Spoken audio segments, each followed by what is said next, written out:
Hello बच्चों, mentor school में आप लोगों का स्वागत है। तो आज हम लोग पढ़ने वाले हैं बीकॉम का सेमेस्टर फर्स्ट का फर्स्ट चैप्टर फाइनेंशियल अकाउंटिंग। तो आगे हम लोग अगर मेंटर स्कूल में आप लोग नए हैं तो इस चैनल को सब्सक्राइब कर लीजिए तथा इसके नोट्स को प्राप्त करने के लिए आप मेंटर स्कूल टेलीग्राम चैनल में ज्वाइन हो जाइए। तो आज हम पहला चैप्टर पढ़ेंगे फाइनेंशियल अकाउंटिंग। तो ये क्या चीज़ है इसके बारे में हम लोग पढ़ेंगे। तो फाइनेंशियल अकाउंटिंग, जिसको हिंदी में वित्तीय लेखा कहते हैं, क्या कहते हैं? वित्तीय लेखा कहते हैं। इसका अर्थ और परिभाषा के बारे में हम जानेंगे कि आखिर होता क्या है। फाइनेंशियल अकाउंटिंग का अर्थ है व्यवसाय के सभी पैसों से जुड़े लेन देन सिस्टमैटिक व्यवस्थित रूप से रिकॉर्ड को दर्ज करना और क्लासिफाई करना, मतलब वर्गीकृत करना, बांटना और समराइज सारांश बनाना, एनालाइज विश्लेषण करके फाइनेंशियल स्टेटमेंट वित्तीय विवरण तैयार करना ताकि यह पता चल सके कि व्यवसाय को लाभ प्रॉफिट हुआ या हानि, या उसके वित्तीय स्थिति फाइनेंशियल पोजीशन क्या है। इसको हम क्या बोलेंगे? फाइनेंशियल अकाउंटिंग बोलेंगे। आगे हम लोग पढ़ेंगे इसको सिंपल तरीक़ा से कैसे याद रख सकते हैं। Financial accounting is the process, English में कुछ पढ़ रहे हैं इसको हम बताएंगे। फाइनेंशियल अकाउंटिंग बस जो हम हिंदी में पढ़े ना उसी को हम इंग्लिश में यहाँ ट्रांसलेट करके पढ़ रहे हैं ताकि अगर कोई बच्चा इंग्लिश मीडियम से एग्जाम दे रहा हो तो उन्हें भी मदद मिल सके, समझे। Financial accounting is the process of recording, classifying, summarising and interpreting business transaction in mandatory terms to determine profit loss and financial position in a business. मतलब फाइनेंशियल पोजीशन क्या है, फाइनेंशियल पोजीशन प्रॉफिट में है, loss में है, उसी को तालिकाबद्ध बना करके रखना, उसी को हम क्या फाइनेंशियल अकाउंटिंग बोलते हैं। कुछ स्टैंडर्ड डेफिनेशन हम पढ़ेंगे। According to AICPA, according to the art of recording, classifying, summarizing in a significant manner and in a terms of money, transaction and events which are a part list of financial character। मतलब समझ रहे हैं, इसमें आपको क्या है, AIC पे art of recording मतलब किसी चीज़ का रिकॉर्ड रखना, क्लासिफाइंग, समराइजिंग मतलब एक विशेष रूप से तालिकाबद्ध बनाना, सिग्निफिकेंट मैटर ऑफ टर्म मतलब पैसों के जुड़े मामला हैं, इन सबको अगर रखना एक विशेष तरह से तालिकाबद्ध बना करके उसी को क्या बोलेंगे? फाइनेंशियल अकाउंटिंग बोलेंगे। According to R N Anthony ने फाइनेंशियल अकाउंटिंग तो किस प्रकार से किए हैं समराइज, उसको हम पढ़ेंगे किस प्रकार से इसको डिफिनेशन किए हैं। According to the means of collection, summarising, analysing and reporting in mandatory terms information about the business. ये आर एन एंथोनी का डिफिनेशन हुआ कि किसी भी चीज़ को कलेक्ट करना, समराइज करना, एनालाइज करना और report mandatory information about business, इसी को हम क्या बोलेंगे? क्या एक फाइनेंशियल अकाउंटिंग बोलेंगे, समझे। और इसी प्रकार से ये किए हैं। तो आगे हम लोग पढ़ेंगे ऑब्जेक्टिव ऑफ फाइनेंशियल अकाउंटिंग, वित्तीय लेखांकन के उद्देश्य टू रिकॉर्ड ट्रांजेक्शन, सभी लेन देन को क्रोनोलॉजिकल ऑर्डर मतलब समय के अनुसार ऑर्डर मतलब रिकॉर्ड रखना, इसी को ये एक उद्देश्य है वित्तीय लेखांकन का। हम पढ़ रहे हैं वित्तीय लेखांकन ऑब्जेक्टिव ऑफ फाइनेंशियल अकाउंट मतलब ऐसा उद्देश्य क्या है, क्यों हम ऐसा कर रहे हैं। टू अस्टेन प्रॉफिट और लॉस मतलब बिजनेस में यह पता लगाना कि व्यापार के निश्चित अवधि अकाउंटिंग पीरियड में लाभ हुआ या हानि, ये इनका उद्देश्य होता है। To know financial position, balance sheet के माध्यम से बिजनेस की स्थिति, असेट्स, लायबिलिटीज, कैपिटल इत्यादि को जानना, ये है ये तीसरा हुआ इनका उद्देश्य कि हम क्यों फाइनेंशियल अकाउंटिंग करते हैं।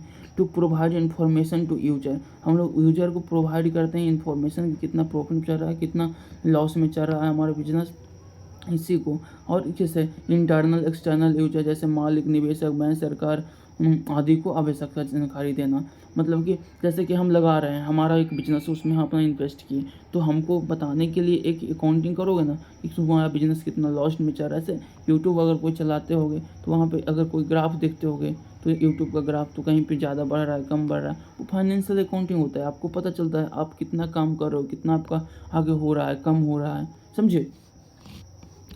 प्रोग्रेस आगे हम लोग पढ़ेंगे। अच्छा, इसका पाँचवा उद्देश्य कि ये क्यों हम लोग फाइनेंशियल अकाउंटिंग करना है। टू मेंटेन लीगल रिकॉर्ड, हम लोग लीगल रिकॉर्ड को मेंटेन करने के लिए फाइनेंशियल अकाउंटिंग करने है। कानून और टैक्स के नियमों के अनुसार जरूरी रिकॉर्ड रखना, समझ रहे हो।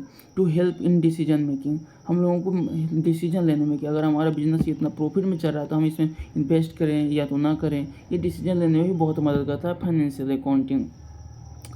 आगे हम पढ़ेंगे इनके विशेषताएं, फीचर और कैरेक्टरिस्टिक्स, मतलब विशेषताएं फाइनेंशियल अकाउंटिंग का। जैसे मैंडेटरी ट्रांजैक्शन, केवल पैसों से जुड़ी घटनाओं का रिकॉर्ड किया जाता है फाइनेंशियल अकाउंटिंग में। हिस्ट्रिकल नेचर, जो ट्रांजैक्शन पहले हो चुका है केवल उन्हें ही दर्ज किया जाता है, होने वाला का नहीं, सिर्फ हो चुका है वही। आगे हम लोग पढ़ेंगे ड्यूअल एस्पेक्ट ऑफ काउंसलिंग, एक ही पहलू के एक सिक्का के दो पहलू होता है, कहते आप लोग सुने होंगे। तो हर ट्रांजैक्शन के दो पहलू होता है, डेबिट और credit. Use of double entry system, her transaction को दो बार लिखा जाता है, एक डेबिट में और दूसरा क्रेडिट में। स्पेशल पीरियड, एक निश्चित अवधि जैसे 1 साल के लिए अकाउंट तैयार किए जाते हैं। जैसे कि अगर एक बच्चा जब आप बचपन में जाते होगे क्लास, तो वहाँ पे अटेंडेंस बनता था, हर एक बच्चा 1 महीना में कितना प्रेजेंट है कितना अब्सेंट है, समझ रहे हो। अभी भी बनता है कि 90% आपको उस प्रेजेंटेशन है जो अनिवार्य है कॉलेज में, बोला जाता है ना। हाँ, तो उसका क्या मतलब है, हम लोग एक निश्चित पीरियड के लिए एक अकाउंटिंग बनाते हैं, समझ रहे हो। इसकी विशेषताएं ये है। आगे प्रिपरेशन ऑफ फाइनेंशियल स्टेटमेंट और प्रॉफिट और लॉस अकाउंट के बैलेंस शीट तैयार की जाती है, कितना प्रॉफिट हुआ कितना लॉस हुआ, इसका हम लोग क्या फाइनेंशियल स्टेटमेंट बनाते हैं। आगे हम लोग पढ़ेंगे फंक्शन ऑफ फाइनेंशियल अकाउंटिंग, वित्तीय लेखांकन के कार्य, मतलब इसका क्या कार्य है, इसके लेखांकन का, इसके बारे में हम लोग पढ़ेंगे। स्टेप फंक्शन और एक्सप्लेनेशन के बारे में हम लोग पढ़ेंगे। तो पहला रिकॉर्डिंग, लेखन होता है, लेखन दर्ज करना, इसका क्या काम है, डेली ट्रांजैक्शन ऑफ जर्नल में। दूसरा है क्लासीफाइंग, वर्गीकरण का क्या कार्य होता है, लेक्चर्स, मतलब विभिन्न खातों के अनुसार क्लासीफाई करना, ये इनका काम है। समराइजिंग, सारांश बनाना, इसका क्या काम है, ट्रायल बैलेंस, प्रॉफिट और लॉस। समराइजिंग का काम होता है प्रॉफिट या लॉस हो रहा है इसके बारे में जानकारी देना। एनालाइजिंग, विश्लेषण करना, फाइनेंशियल डाटा को समझना और निर्णय लेना, जो कि डिसीजन लेने में हम लोगों को मदद करता है, समझ लो। आगे है इंटरप्रेटिंग, व्याख्या करना, मतलब रिजल्ट की व्याख्या करना, समझिए कितना प्रॉफिट हुआ कितना लॉस हुआ इसके बारे में। स्टेक होल्डर को बताना, मतलब हमारे साथ जो जुड़े हुए हैं, जो बिजनेस में लगा रहे हैं, जो उनसे जुड़े हुए हैं, जो शेयर खरीदे हुए हैं, जो उनमें काम कर रहे हैं, उनको बताना, ये हुआ इंटरप्रेटिंग, व्याख्या करना। कम्युनिकेटिंग, मतलब संचार, फाइनेंशियल रिपोर्ट को संबंधित क्या फाइनेंशियल रिकॉर्ड से संबंधित पक्षों तक पहुंचाना, मतलब कि वो हम लोग जैसे एक बॉस हुआ कि बॉस लगा रहा है, दूसरा हुआ एम्प्लॉय हुआ वो लगाते, इन सब के पास पहुंचाना। आगे हम लोग पढ़ेंगे प्रोसेस मतलब या स्टेप ऑफ अकाउंटिंग, लेखांकन की प्रक्रिया वो क्या होती है, उसके बारे में हम लोग पढ़ने वाले हैं कि रिकॉर्ड की प्रक्रिया क्या होती है। तो पहला आइडेंटिफाइंग ट्रांजेक्शन्स, पैसों से जुड़े लेन देन की पहचान करना, पहला इसका होता है प्रक्रिया। दूसरा प्रक्रिया recording the journal in date wise entry, कब कितना प्रॉफिट हुआ कितना लॉस हुआ इसका एंट्री करना। Posting of lecture, journal inter में लेक्चर में संबंधित अकाउंट को ट्रांसफ़र करना, समझ रहे हो। आगे है चौथा प्रिपरेशन ऑफ ट्रायल बैलेंस, या चेक करने के लिए कि टोटल डेबिट्स और टोटल क्रेडिट्स है या नहीं, मतलब जितना पैसा लगा है उससे ज़्यादा हमें बेनिफिट हुआ लॉस हुआ है इसके बारे में जानकारी प्राप्त करना, क्रेडिट और डेबिट के बारे में। आगे preparation of final accounts, final account में क्या हो रहा है इसके बारे में हम लोग जानना, जैसे ट्रेडिंग अकाउंट है, एक ग्रॉस प्रॉफिट अकाउंट है, इसकी इन दोनों, इसके बाद प्रॉफिट लॉस अकाउंट और नेट प्रॉफिट लॉस। आगे है बैलेंस शीट, फाइनेंशियल पोजीशन, समझ रहे हो। उसके बाद हमको पढ़ना है एनालाइजिंग इन इंटरप्रेक्शन, मतलब फाइनल रिजल्ट का अध्ययन करना और भविष्य की योजनाएं बनाना। एनालाइजिंग एंड इंस प्रिपरेशन, मतलब एनालाइज हम किस चीज़ के बारे में जानकारी कर रहे हैं और उसको आगे के भविष्य के हम अपना प्लान कर रहे हैं, समझे। अब इसका फ़ायदा क्या है, एडवांटेज ऑफ फाइनेंशियल अकाउंटिंग, ये हम समझेंगे कि इसका फ़ायदा क्या है, हम क्यों इसको करते हैं, इससे मेरे को क्या फ़ायदा, बिजनेस की प्रॉफिटेबिलिटी और फाइनेंशियल पोजीशन का पता चलता है, समझ गए। इसका प्रॉफिट कितना हो रहा है जो पता चल रहा है, फाइनेंशियल पोजीशन का पता, लीगल प्रूफ के रूप में कार्य करता है, लीगली काम करता है, लोन में सहायता करता है, अगर कोई लोन लेते हैं तो इसमें सहायता करता है। आगे डिसीजन मेकिंग, मतलब कि कोई डिसीजन लेने में मदद करता है, हमें निर्णय लेने में मदद करता है। कंपैरिजन और प्लानिंग के लिए भी यूजफुल है। कंपैरिजन मतलब कि एक दूसरे से तुलना करने में और प्लान करने में इसमें मदद करता है। टैक्सेशन पर्पस के लिए ज़रूरी है कि सरकार इतना मेरा प्रॉफिट होता है इतना टैक्स लेंगे, लिमिटेशन ऑफ फाइनेंशियल अकाउंटिंग, इसका सीमाएं भी कहाँ तक है ये भी हमें जानना है। तो ये हम जानेंगे कि इसका सीमाएँ कहाँ तक। देखिए फाइनेंशियल अकाउंटिंग में केवल मैंडेटरी ट्रांजैक्शन का रिकॉर्ड रखा जाता है, मतलब मनी से रिलेटेड। नॉन मैंडेटरी आइटम्स जैसे एम्प्लॉय स्किल, गुडविल आदि को नहीं लिखते हैं। समझे, कौन एम्प्लॉय कितना अच्छा काम कर रहा है, कितना स्किल है, ये सब नहीं लिखा जाता। इसमें सिर्फ पैसों से जुड़ी। आगे हिस्ट्रिकल नेचर, होने के फ्यूचर प्रिडिक्शन नहीं कर सकते, मतलब आगे की हम नहीं बना सकते, हिस्ट्रिकल नेचर हम लोग नहीं कर सकते हैं। आगे इन्फ्लेशन का असर नहीं दिखता है, मतलब इन्फ्लेशन का असर नहीं दिखता है। आगे विंडो ड्रेसिंग, जानबूझकर फिगर को बदलना संभव है। जैसे अगर कोई हम प्रॉफिट में जा रहे हैं उसको लॉस में जा रहे हैं, प्रॉफिट हम लोग करना संभव है। आगे एरर और फ्रॉड हो सकते हैं, इससे एरर और फ्रॉड हो सकते हैं, इसका सीमाएँ यहीं तक है। आगे हम लोग पढ़ेंगे यूजर अकाउंटिंग इन्फॉर्मेशन, लेखांक की जानकारी, उपयोगकर्ता टाइप, एग्जाम्पल और पर्पस के बारे में हम जानेंगे। जैसे हम लोग internal users, owner, manager, planning और controllers, external user, investors, credit government, employees, public, investment, tax, loan decision आदि। ये सब हैं जिनको लेखांक की जानकारियाँ मिलती है। समझे, ये सब हैं जिनको ही फाइनेंशियल अकाउंटिंग की जानकारियाँ मिलती है। ब्रांच अकाउंटिंग लेखांक शाखाएँ, इसके बारे में हम लोग कुछ जानेंगे। तो अकाउंटिंग कॉन्सेप्ट, लेखांक अवधारणाएँ क्या होती है, इसके बारे में भी हम लोग पढ़ेंगे। तो ये क्या होती है, तो थोड़ा जानिए इसके बारे में। बिजनेस एंट्री कॉन्सेप्ट, बिजनेस और ओनर अलग होते हैं, बिजनेस और ओनर अलग होते हैं। समझे, बिजनेस एंटायर कॉन्सेप्ट। दूसरा मनी मेजरमेंट कॉन्सेप्ट, केवल पैसों में मापी जा सकने वाली वस्तुएं रिकॉर्ड हो जा सकती है, मैंडेटरी मेजरमेंट है। अकाउंटिंग फाइनेंस में सिर्फ और सिर्फ जो पैसों में मापा जाता है उसे ही यहाँ नोट किया जाता है। समझ रहे हो। आगे गोइंग कंसर्न कॉन्सेप्ट, बिजनेस लंबे समय तक चलता रहेगा, इसके लिए हम गोइंग कंसर्न कॉन्सेप्ट का इस्तेमाल करते हैं। Accounting to period concept, account के एक निश्चित अवधि, जैसे 1 वर्ष के लिए बनाए जाते हैं, ये बताएं ना। जैसे कि हम लोग अगर बचपन में स्कूल जाते थे वहाँ पे अटेंडेंस बनाया जाता था, इसी प्रकार से यहाँ अकाउंट का मैनेजमेंट करने के लिए एक विशेष समय अंतराल का इस्तेमाल किया जाता है। आगे कॉस्ट कॉन्सेप्ट, एसेट और उनकी ओरिजिनल कॉस्ट पर दिखाया जाता है। समझे, कॉस्ट कॉन्सेप्ट इसी को कहते हैं।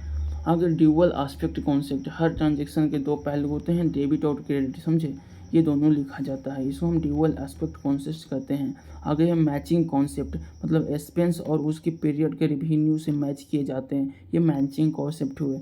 रियलाइजिंग कॉन्सेप्ट, रेवेन्यू तब रिकॉर्ड होता है जब वह अर्न हो जाए, उन्हें क्या बोलते हैं, रियलाइजिंग कॉन्सेप्ट बोलते हैं। और एक्चुअल कॉन्सेप्ट, इनकम और एक्सपेंस को उसकी पीरियड में रिकॉर्ड किया जाता है जब वे एराइज हो, चाहे कैश मिले हो या ना मिले हो। मतलब इस उसमें इनकम और एक्सपेंस उसकी पीरियड में रिकॉर्ड हो जाता है। जैसे कि मेरे को इतना इनकम हुआ, इतना खर्च हुआ, ये हम रिकॉर्ड लिख देंगे, जबकि एराइज हो चाहे कैश मिले या ना मिले, मतलब हमारे पास आया हो या ना हुआ, बेनिफिट हो तो उसमें लॉस भी हो गया, फिर भी हम इतना रिकॉर्ड गए, इतना आया इतना गया। समझ गए। अकाउंटिंग कन्वर्जन, लेखांकन की प्रथाएं, ये क्या होता है, इसके बारे में हम लोग जानेंगे। लेखांकन की प्रथाएं में पहला है कन्वर्सन ऑफ कन्वर्समेंट, मतलब पॉसिबल लॉस को पहले दिखाए, पॉसिबल प्रॉफिट बाद में। समझे, मतलब इसमें लॉस कितना हो सकता है ये पहले जानना होता है, उसके बाद प्रॉफिट, उसके बाद कंजर्वेशन ऑफ कंसिस्टेंसी, हर साल एक ही मेथड का प्रयोग करना चाहिए। अब एक बार जैसे हमको जिस प्रकार, जैसे कि एक बार हम यहाँ पे लिखे हैं, यहाँ पे नाम, ऐसे हम बचपन में देखिएगा कि जब आप अटेंडेंस बनाते हो उसमें हर एक पेज में एक ही तरह का होता है, वहीं बोल रहा है कि हर साल एक ही तरह के मेथड का इस्तेमाल करना चाहिए। पहले नाम हम लोग को लिखा होता था, फिर प्रेजेंट एब्सेंट डेट लिखा जाता है। वैसे हर बार जिस मेथड का इस्तेमाल कर रहे हैं अपनाने के लिए अकाउंटिंग, फाइनेंशियल अकाउंटिंग, हर साल उसी का मदद करेंगे। आगे है कन्वर्जन ऑफ मेटेलिटी, केवल महत्वपूर्ण चीज़ों का ही रिकॉर्ड रखना चाहिए। समझ रहे हो जाए। कन्वर्जन ऑफ फुल डिस्क्लोजर, सभी ज़रूरी जानकारी फाइनेंशियल असेसमेंट होनी चाहिए, जो भी ज़रूरी चीज़ है वो होनी चाहिए उसमें। समझ रहे हैं। आगे हम लोगों को पढ़ना है, क्या पढ़ना हम लोगों को, अकाउंटिंग इक्वेशन, लेखांकन समीकरण। ये क्या होता है, तो इसमें होता है assets equal to liabilities plus capital. अब समझ रहे हो, जितना लायबिलिटीज होगा और जो कैपिटल होगा वो दोनों को मिलाएंगे तो एसेट्स का इक्वल हो जाएगा। समझ गए, ये महत्वपूर्ण फॉर्मूला है, इसको आप ध्यान में रखिएगा। आगे है, अगर किसी व्यक्ति को 1,00,000 इकाई दहाई सैकड़ा हज़ार 10,000 1,00,000 से बिजनेस शुरू किया और 40,000 का लोन लिया तो एसेट्स कितना हुआ, 1,40,000 हुआ। लायबिलिटीज कितना हुआ, 40,000। और कैपिटल कितना हुआ, 1,00,000 हो गया। मतलब capital plus liabilities equal to assets. समझो, एसेट्स हुआ सारा पैसा, लायबिलिटीज हुआ जो कि आप दूसरे से लिए जहाँ पे आपको देना है वापस, और कैपिटल जितना पूंजी हुआ आपका वो हुआ। समझ गए, तो इस फॉर्मूला का आपको यूज़ समझ में आ गया। डबल एंट्री सिस्टम ये क्या होता है, इसके बारे में हम लोग पढ़ेंगे। दोहरी प्रविष्टि प्रणाली, इसके मतलब होता है हर ट्रांजेक्शन के दो पहलू होते हैं। रिसीविंग मतलब डेबिट, जो गिविंग मतलब क्रेडिट। अगर कोई फ़ोन पे यूज करते होंगे तो उनको अच्छे से ये पता होगा कि डेबिट क्या होता है, क्रेडिट क्या होता है। For every debit there is an equal and opposite credit. जितना भी डेबिट होता है, जितना आपको पैसा जाता है उससे ज़्यादा आता है या तो उससे उतना आता है। समझे, अगर कैश में फर्नीचर खरीदा गया, अगर कैश से फर्नीचर खरीदा, सोचिए एग्जांपल ले रहे हैं इसको समझने के लिए। अगर कैश से एक फर्नीचर खरीदा गया 10,000 में, फर्नीचर का डेबिट कितना हुआ, 10,000 टू कैश अकाउंट से कितना क्रेडिट हुआ, कितना हुआ अकाउंट में फर्नीचर कितना गया कि 10,000 वहाँ पे क्रेडिट किया। मतलब जितना पैसा आपके पास रहेगा उतना ही आप खर्च करोगे ना, सिंपल सा फंडा है। आप इतना 10,000 के खरीदे तो अकाउंट से कितना निकाले, 10,000 निकाले। बुक्स ऑफ अकाउंट, किताबों लेखाकों का किताब, ये क्या होता है इसके बारे में हम लोग पढ़ेंगे। तो बुक्स ऑफ अकाउंट्स, किताबों लेखों को किताब, ये क्या होता है, जनरल। सभी ट्रांजेक्शन का डेट वाइज एंट्री किया जाता है, इसको क्या बोलते हैं, जनरल। ये लेजर, लेजर क्या होता है, ट्रांजेक्शन को अकाउंट वाइज क्लासिफाई किया जाता है, इसको लेजर। ट्रायल बैलेंस, डेबिट और क्रेडिट टोटल्स को चेक करने के लिए जिस सिस्टम उसको ट्रायल बैलेंस कहते हैं। फाइनल अकाउंट, अंतिम खाते में क्या क्या लिखाता है, trading account, gross profit loss, net profit loss और बैलेंस शीट, ये सबको लिखा जाता है फाइनल अकाउंट में। अगर difference between financial and management accounting, एक होता है फाइनेंशियल अकाउंटिंग, एक होता है मैनेजमेंट अकाउंटिंग, दोनों में अंतर क्या होता है इसके बारे में हम लोग जानेंगे। बेसिक और फाइनेंशियल और मैनेजमेंट, जैसे कि बेसिक में नेचुरल ऑब्जेक्टिव होता है हिस्ट्रिकल प्रॉफिट लॉस का पोजीशन लिखना, बल्कि मैनेजमेंट में होता है फ्यूचर और to help management in make decision. User इसमें क्या होता है, कंपल्सन मतलब मेन यूजर इसमें क्यों होते हैं, एक्सटर्नल मैंडेट और इंटरनल ऑप्शन। आगे हम लोग पढ़ेंगे role of financial accounting in a business. Financial accounting का काम क्या होता है बिजनेस में, ये हम लोग पढ़ने वाले हैं। प्रोवाइड एक्यूरेट फाइनेंशियल इंफॉर्मेशन, ये होता है पहला काम। दूसरा help in budget in control, budget को कितना जा रहा है, लॉस में कितना प्रॉफिट में, इसकी जानकारी रहता है। इंश्योर कंप्लेंस विथ लॉ, तो ये लॉ को कंप्लेंस करता है। Build trust with investing and leaders, ये सब इसका काम होता है विशेष रूप से। आगे हम लोग पढ़ने वाले हैं aids in strategic decision making, important of financial, ये है 5वां रूल है कि aids in strategic decision making, हमको एक स्ट्रेटजिक डिसीजन मेकिंग में ये काम करता है। आगे इम्पोर्टेंस ऑफ फाइनेंशियल अकाउंटिंग, तो इसके बारे में इसका क्या इम्पोर्टेंस है ये पढ़ेंगे। Ensure transparency and accountability. आगे है helps measure in business performance, business हमको कितना परफॉर्म करना है इसके बारे में जानेंगे। फैसिलिटेट कंपेरिजन ओवर ईयर, कि हमें कितना पिछला साल लॉस हुआ था, इस बार कितना लॉस हुआ, ये कितना पिछला प्रॉफिट हुआ, इस बार कितना प्रॉफिट हुआ, इसके बारे में हम लोग जानते हैं। Acts aid advance in legal matter, अगर लीगल मैटर टैक्स देने में, लीगल मैटर कोई लोन लेना है उसके लिए हम अपना डॉक्यूमेंट दिखाते हैं, इसके लिए हमें इसका उपयोग होता है। यूजफुल ऑफ टैक्सेशन ऑडियंस, मतलब टैक्स देने के लिए भी इसका इस्तेमाल किया जाता है। अब ये पूरा चैप्टर बस यही इतना तक ही समाप्त हो जाता है। लास्ट में इस पूरा चैप्टर का क्या मतलब निकलता है उसको हम पढ़ेंगे कंक्लूजन में। तो कंक्लूजन, फाइनेंशियल अकाउंटिंग किसी भी व्यवस्था की जानकारी की रीढ़ होती है, बैकबोन। फाइनेंशियल अकाउंटिंग की किसी भी व्यवस्था का बैकबोन कहा जाता है, समझे। यह न केवल व्यवसाय वर्तमान स्थिति को बताता है बल्कि भविष्य में निर्णय लेने में भी मदद करता है। मतलब ये वर्तमान स्थिति अभी जैसे कितना प्रॉफिट हो नहीं, बल्कि पिछला बार कितना हुआ था तो इस बार कितना होगा और आगे हम इसमें लगाएं या नहीं, ये भी मदद करता है। बिना अकाउंटिंग के कोई भी बिजनेस अपने लक्ष्य के लाभ और विकास का सही माप नहीं रख सकता, समझे। तो धन्यवाद। अगर आप लोग यूट्यूब पर देख रहे हैं तो आप सब्सक्राइब कर दीजिए और लाइक कर दीजिए। धन्यवाद।